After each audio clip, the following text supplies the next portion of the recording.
Hawakan akong buko. Patay gutom. So ito, magluluto tayo ng munggo. Pinakukuluan na natin ang ating munggo, guys. So sobrang tagal, guys, magluto. So ito, naiiwan na rin natin ang ating mga kamatis, sibuyas, bawang. Yan, guys. So piniprepare. Tapos ito na rin yung ating malunggay, guys, na sobrang nakakuha rin tayo ng malunggay sa wakas, guys. Akala natin hindi tayo makakapagmunggo ngayon dahil kasi wala tayong makitang malunggay dito sa malapit sa amin, guys. Pero dun lang pala kay Mamang Mason, no sa aking tao dito, guys. Meron pala silang malunggay doon, guys, na puno doon sa labas nila, guys. Doon sa property na binibenta ko, doon sa mismo tinatayo ng property. May malunggay pala doon, guys. Napakadaming malunggay doon. Grabe, guys. So, binigyan pa nga ako ng puno ng malunggay para maitanim natin dito sa likod natin, guys. No, sa likod bahay para meron tayong malunggay every time na kailanganin natin. Dahil malunggay, napaka-masustansya nito sa lahat, guys. No, yung malunggay na yan. So, marami tayong makukuwang mga benefits dyan, no, guys. No? So, kayo na lang mag-search, guys, kung anong mga benefits na pwede nating makuha dito sa malunggay, guys, no. Kaya maraming gumagamit ng malunggay, maraming, di ba, nagtatsaa, ginagamit malunggay, diluluto nila. At meron na rin tayong pandesal na gawa sa malunggay, guys, di ba? Nakatigib na ba kayo nun? So ako hindi pa, guys, hindi ko pa natitikman ng malunggay bread. Pero meron na yan, guys, kung ano ng mga, guys, no, ng mga pinaggagawa nila na gawa sa malunggay, guys, dahil kasi nga napaka-healthy nga talaga nitong malunggay, guys. Kaya ugaliin natin kumain ng malunggay. Lahat ng mga niluluto natin, kung gusto natin haluan natin ng malunggay, kung pwede, di ba? Like yung munggo, yan, di ba? So, yan, tayo na lang mag-imbento kung paano natin gagawin dito sa ating mga malunggay. So, inintay ko na lang maluto tong ating munggo, guys, pinakukuluan. So, ang tagal nga, guys. So, gutom na ako. So, yan. So, ito na yung ating pork. So, muna ako, guys. Minom muna ako ng Vita milk, guys, no. So, hindi pa nga ako kumakain, guys, no. Kaya nagluluto na tayo agad. So, hinang-hina na tayo, guys. Sa init pa lang. So, nakakapanghina, guys, sa labas. Grabe. So, ugaliin yung uminom lagi ng tubig, ng malalamig, para, di ba, ma-refresh kayo, guys, no. Refreshing talaga yung mga iniinom natin. Pati yung melon, di ba, kahapon, nag-melon tayo, guys. So, uminom tayo ng malamig, guys, no, lagi. Na magbaon tayo ng malamig na tubig, no, every time na lalabas tayo, guys, para hindi tayo ma-heat stroke dahil sa sobrang init talaga, guys. Hindi maiiwasan nyo, kaya hanggat, wag na tayong lumabas kung wala naman tayong gagawin sa labas at wag tayong magbilad sa araw na napakatagal, guys. Pwede sa umaga lang, pero yung talagang gantong, maaga pa lang kasi, guys, napakainit na ng panahon. Grabe talaga, guys. Kaya, inom tayo lagi ng water. No, para hindi tayo ma-dehydrate. Yan sa, guys, na-update ko na maluto yung ating munggo. Ang tagal maluto pala nito, guys. Sobrang tagal. Yan. Yan. Kanina ko pa siya pinakukuluan. Munggo natin. Munggong pang malakasan, guys.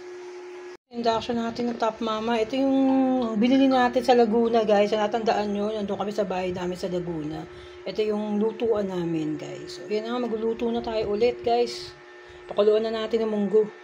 Guys, no, kumukulo na sa wakas, guys. Medyo matatapos na tayo sa pagluluto dito sa munggo nito. Grabe, guys.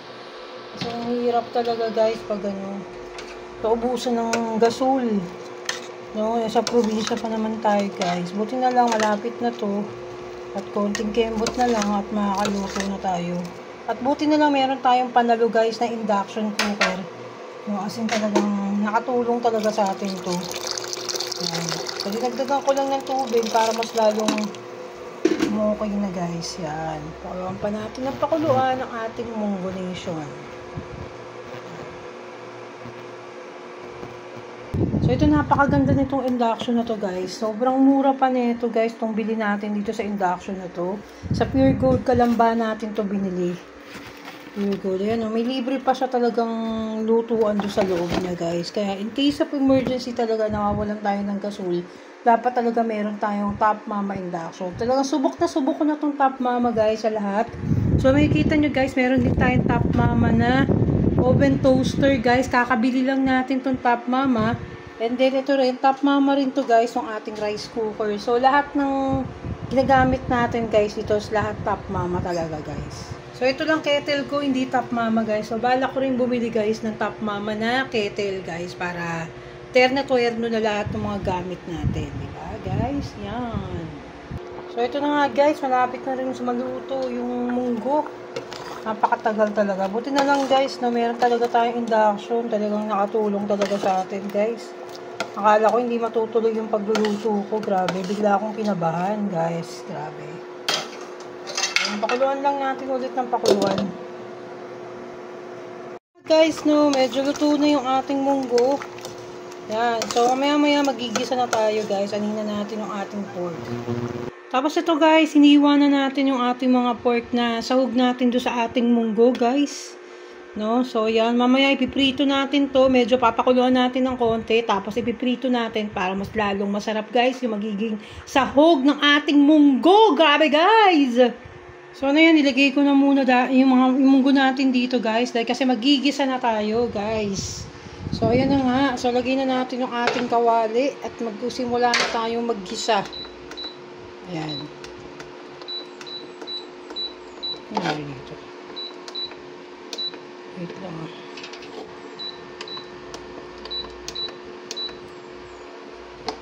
Parang yung pan ko, hindi siya pwedeng sa induction. Sandali.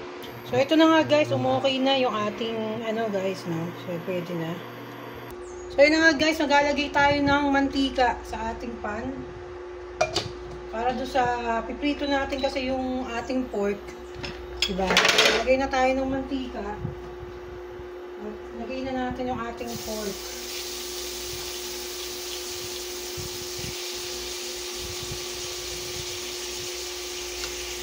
Yan. Sana hindi siya tumalsik, guys, no? At grabe, nakakaiyak pag tumalsik yan. Hangin lang natin yung pork dito. Medyo luto-lutuin natin yung pork. Yung ating sahog.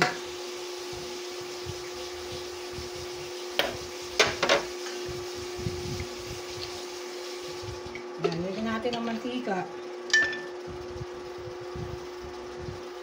Ayan guys, nakakaluto na rin tayo.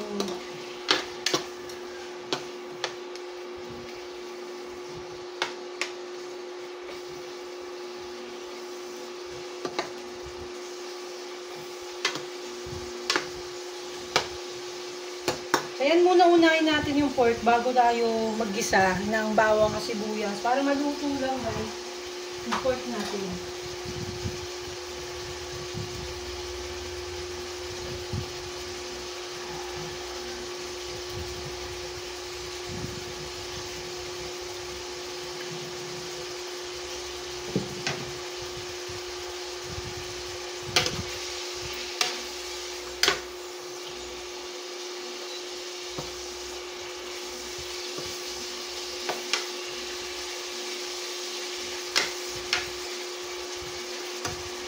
So, ganyan. So, ayan guys, medyo maluluto na yung ating pork, no? Medyo pagka-brown-brown ito, guys. No?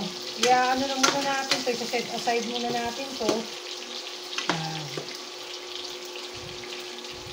So, ganyan. Set aside muna natin to pag medyo nag-brown na siya. Para, igisa na natin yung ating munggo, guys. So, gigisa na tayo after this.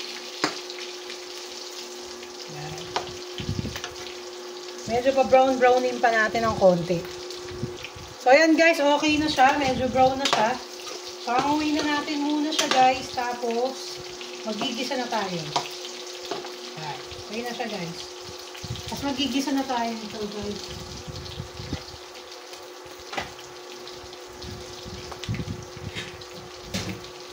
So, hanguin na natin siya. Hahanguin na natin siya guys.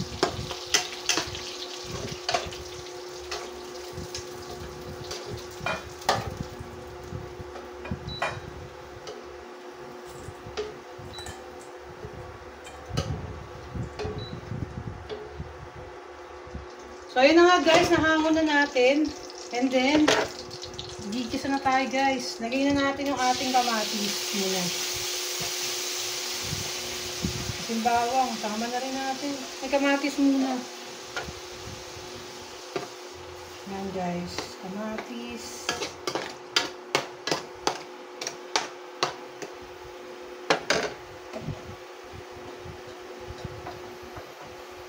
Tapos yung bawang guys, hindi.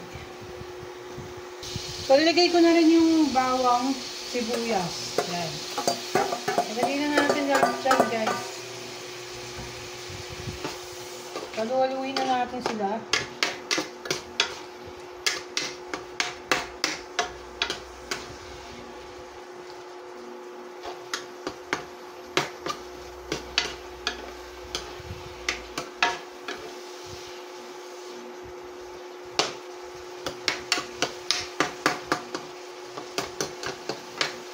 Hindi ko na siya masyadong hinigisa guys kasi mas gusto ko yung ganyan. Hindi masyadong lutong-luto yung bawang saka yung sibuyas guys. So pinag-halo ko na sila all together.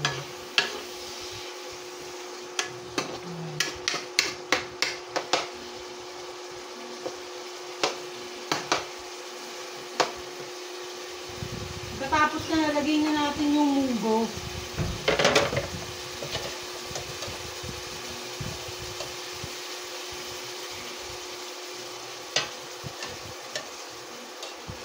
Lagyan na natin yung munggo.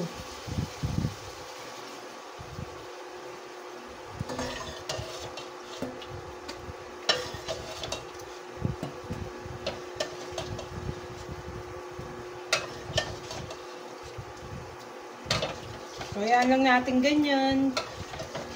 Lagyan natin yung munggo guys. Durug-durugin natin yung munggo doon.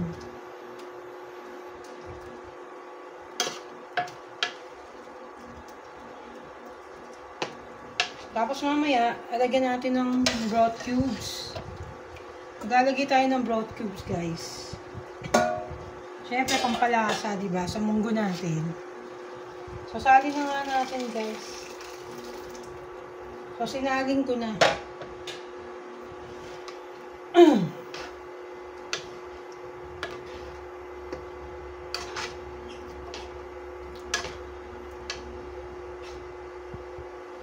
Ayan guys, pakuluan natin. Lagyan natin ng broth cubes.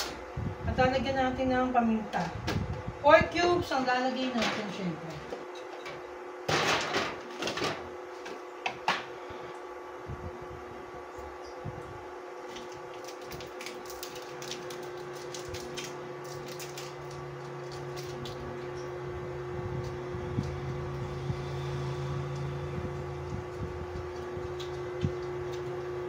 Cubes.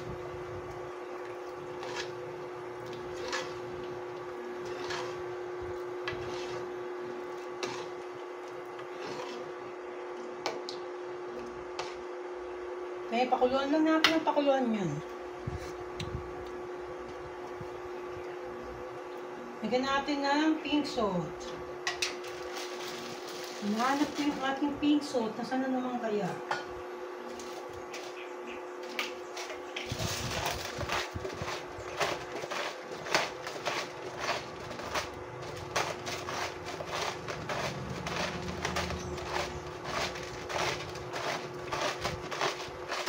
Yan. Lagyan natin ng konting pepper. Pepper.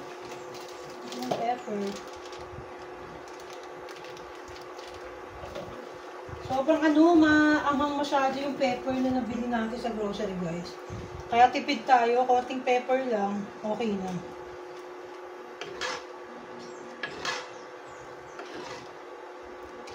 So, tansyahin nyo na lang kung gusto nyo pang dagdagan ng yun.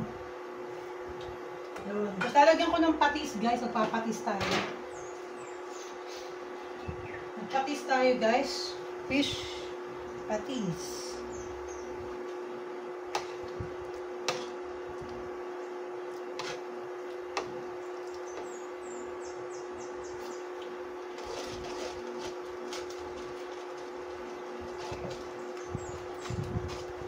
Tayo na lang magtansya ulit mamaya kung makatabang pa sa panlasa nyo guys. Tayo na lang ang magtansya kung natatabangan pa kayo guys no sa ating mix na yan.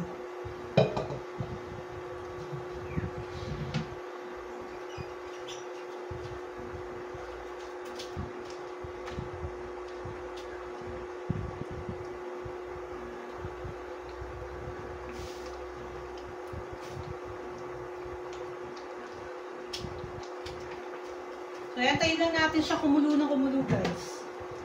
Para maging okay na ang lahat ng mga natin.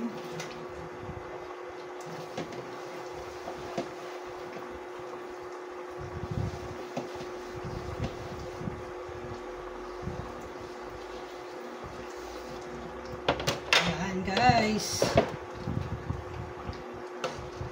Pakuluan lang natin ang pakuluan hanggang sa maluto siya.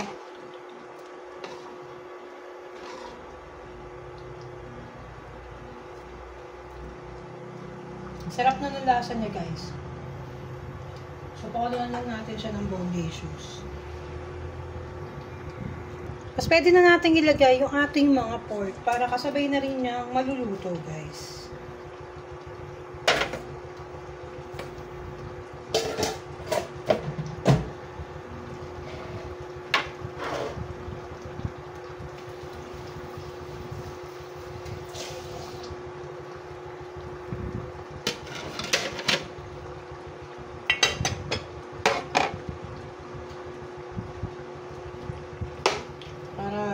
Luto na rin siya, guys, di ba? Kasabay nang niluluto yung pork.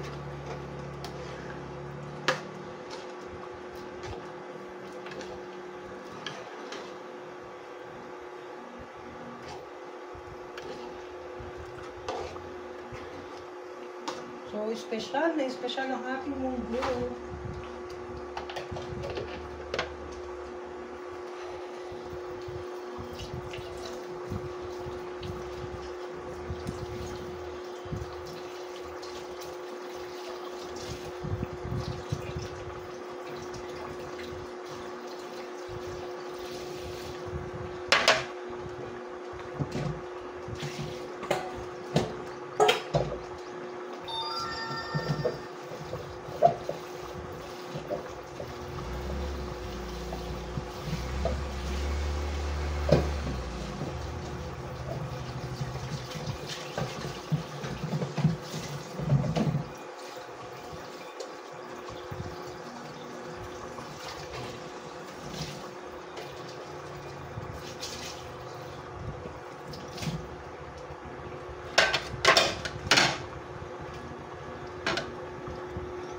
Ayan, guys, nakaluto na tayo. Luto na yung munggo natin, guys. Ayan na. Napakasarap na munggo. Nakaluto na tayo, guys. So, lalaman na tayo, babu. Nakaluto na tayo, guys, ng ano nating munggo, diba? So, ngayon naman, guys, magawa tayo ng melondres natin, guys. Terno, syempre, guys, sa kainitan. Kailangan natin uminom ng napaka-refreshing nitong ating melondres, guys. Napakasarap.